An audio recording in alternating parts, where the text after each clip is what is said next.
Well, I really thought we were going to be getting ready for the finale of a 3-game series between the Mets and the Braves. But, of course, Helene and the opening act for Helene, whatever that's called, has certainly gotten in the way. Grant McCauley from the Diamond, Braves reporter for 92.9 The Game in Atlanta, joins us on the Adam Gold Show. You and I were texting yesterday going, why didn't they start this series on Monday? Apparently neither team wanted to. Did they want to play 2 games on Monday? Yeah, I mean, that's a great question. I don't think anybody wants to play 2 games this time of year especially, but it does feel like, and I would put this maybe less so on the teams and more so on MLB and the response that they have to things. Because if they're not busy trying to reimagine uniforms that don't need to be reimagined or slapping stickers on helmets for the postseason on both sides, mind you, so we don't miss it. Right. I don't really know what they're looking at up there, but the radar and the forecast in general for this, it said that there could be trouble. And as we found out, there was a lot of trouble. And now it's not just trying to figure out, how to get this series in, but the timing in which they're going to have to do it and the way that these wild cards, including having the Royals in the midst of this because they're the next team into Atlanta, it's all tangled up here in the final, 5 days of the regular season. Yeah, we're not even sure that Kansas City is going to be able to get into town based on the weather forecast. And also, I'm not sure, have the Mets left yet? That's a good question. I would assume that they probably were able to get out of town given the postponement before everything got crazy. Right. So hopefully they are able to get to Milwaukee and at least play their games. But yeah, I don't know what this is going to look like over the course of the weekend, because if you're already doing a doubleheader on Monday and you lose a couple of games against the Royals to the weather, which means you got to figure out a time to make those up because they matter to both the Braves and the Royals, I would not want to be the one trying to explain how we do that. Yeah, the only particular in here that it might not matter at all to is Milwaukee, but you still have to think about the integrity of the schedule, so Milwaukee is going to be obligated to put at least a representative team on the field against the Mets. Now, it's possible that these games don't matter, and who knows if the Mets and the Braves take care of whatever business they have to take care of and the Diamondbacks capitulate to the Padres on the final weekend of the season, maybe the Mets and the Braves games don't have to be played. I don't know, but I don't anticipate that happening. Too many things have to line up for that to be the case. Could be Mets go to Milwaukee, play 3, fly to Atlanta, play a doubleheader, and then possibly have to fly to Los Angeles or San Diego, certainly back to Milwaukee. The Mets are certainly not in a great situation, but they could have controlled that a little bit by playing better on Tuesday night. So let's talk about at least the one game we saw, Grant. Grant McCauley covers the Braves for 92.9 The Game in Atlanta. Michael Harris certainly had his presence felt, but did the Mets look like a little bit of they were a little nervy to you? I don't know if it was necessarily that, but I will say this, and we're a long way from the 2023 Braves that seemed like they could just line up and beat anybody until they got into the postseason and obviously weren't able to get past the Phillies again. But more so to the point for this series, and I think we had talked about this a little bit, the feeling of 2022 where it was all on the line and the Mets had a lot of control over the standings in the NL East over the course of that year. But eventually the Braves just kept chopping wood, as the old saying goes, and they swept the Mets in that series. Now, I'm not going to sit here and tell you that was how it was going to play out. I think the Mets and they've been, and the record shows it, one of the best teams in baseball since the start of June.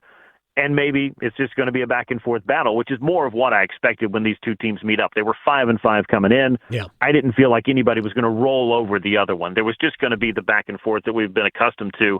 But it all matters because of the tiebreaker scenario that's tied into this 3-game series. But Game 1, I just felt like Spencer Schwellenbach was really in control, and that was a big factor for it. He has been an outstanding story for the Braves this year. The rookie right-hander who may have pitched his way into Atlanta's postseason plans. If they can make that happen, heck, he may have to make another start against the Mets to make the postseason happen. So there's a lot between these two clubs that's yet to be decided, but I didn't take away too much from Game 1 to feel that one or the other was either clearly better or overmatching. But the Braves have been, in recent memory, kind of the boogeyman for the New York Mets in terms of what they've been trying to accomplish. Oh, there's so many boogeymen for the New York Mets. Grant McCauley joining us here on the Adam Gold Show from 92.9 The Game in Atlanta, also from the Diamond. You should check that out. Atlanta's had so many injury issues all year long, Michael Harris among them. But he can be such a catalyst for them and their offense. They're obviously not getting everybody back, but the fact that Harris is back, how much does that mean? It means a ton, and the Braves have needed a catalyst at the top of the order basically for the last 4 months. I mean, Ronald Acuna Jr. was not lighting the world on fire in the first 2 months of the season in April and May. It was a slow start for him, but you just felt like it's in there, it's coming at some point. And I've always said this about Ronald. When he goes through that bad stretch, somebody's going to pay for that on the other side. But unfortunately, the injury took that out of the equation, and that really just destabilized the Braves lineup because there was no heir apparent. You're not getting another Ronald Acuna Jr. Right. For too many clubs. That's just not going to happen no matter who you tap. But Michael Harris got hurt 2 weeks later and then missed the next 2 months. And then the entire outfield was a mess for Atlanta. So putting Harris back at the top of the order, I was a little bit skeptical. And the early results, they really didn't make you feel like there was too much of an answer right there. And Jorge Soler had tried it. Then they moved him out of the leadoff spot. He got hurt for a little while. I mean, everybody has had to deal with some sort of injury. But the inconsistency on top of that has been the story of the Braves offense this year. But this was the time where somebody had to step up. It's been Michael Harris.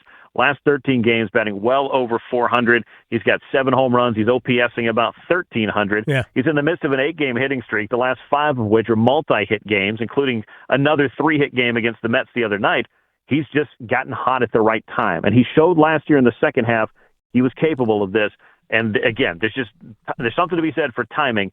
Getting Ozzy Albies back in the mix is also big. Soler's swinging it well. Marcelo Zuna getting back on track.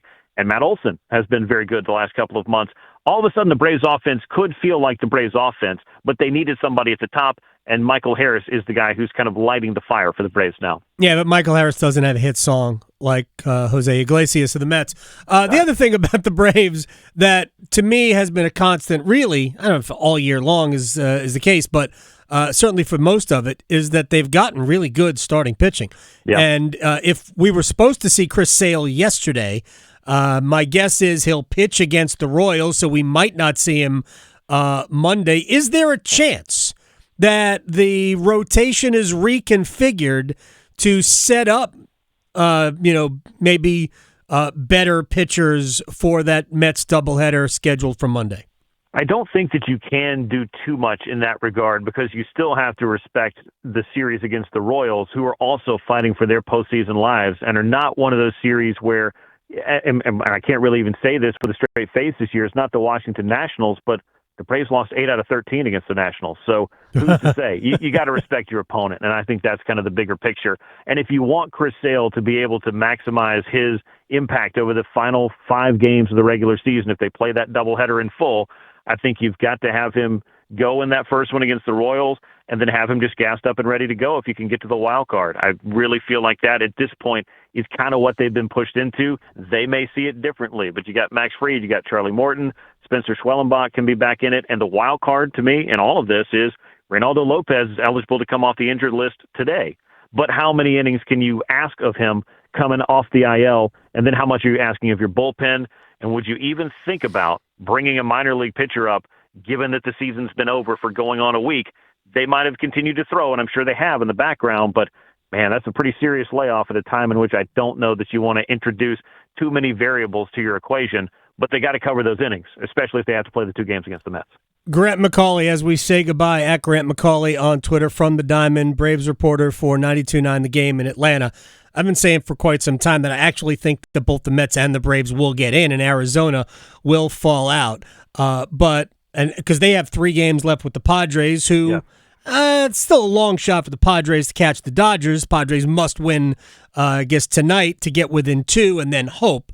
But the Padres certainly are looking at that as the rabbit as they're kind of chasing down the stretch. But if San Diego does a job against Arizona, both the Mets and Braves have a good chance of getting in. But let's just have a little fun and say Monday comes down to who goes and who doesn't, and we are right where we are.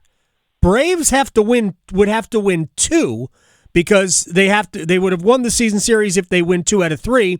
But if they split that doubleheader, they only get to within 1 of the Mets. That doesn't do it. How would that be received in Atlanta? Judging the Mets' recent history, would Atlanta go into that supremely confident that they would take two? Because as a Mets fan, I'm thinking, I kind of think it's a 50-50 proposition. Yeah, it probably is. I mean, it's tough to sweep a team in a 3-game series. I think it's tough to sweep a doubleheader, especially when you have the kind of pitching questions that either of these clubs could have, because everybody's going to have to weigh out, okay, well, we need to win here. We need to take these games. We also have to be ready to get on a plane and fly wherever it is next and have somebody that resembles a starter that gives us a good chance to go. So that's kind of in the mix. The fact that they are at Truist Park makes you feel like, that's a little bit of an advantage for the Braves in that regard, but there's so many things that could happen this weekend.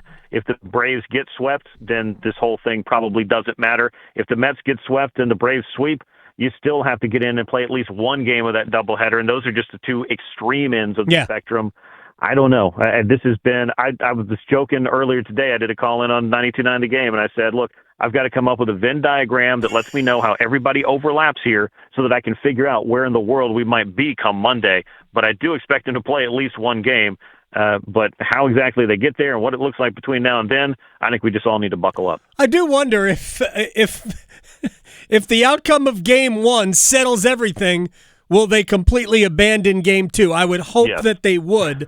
But Major League Baseball? You never know. Grant McCauley, 92.9 The Game, Braves reporter from the Diamond. I appreciate your time, sir. We will do it again during the playoffs. You got to look forward to it. Thank you. All right, we appreciate Grant McCauley's time.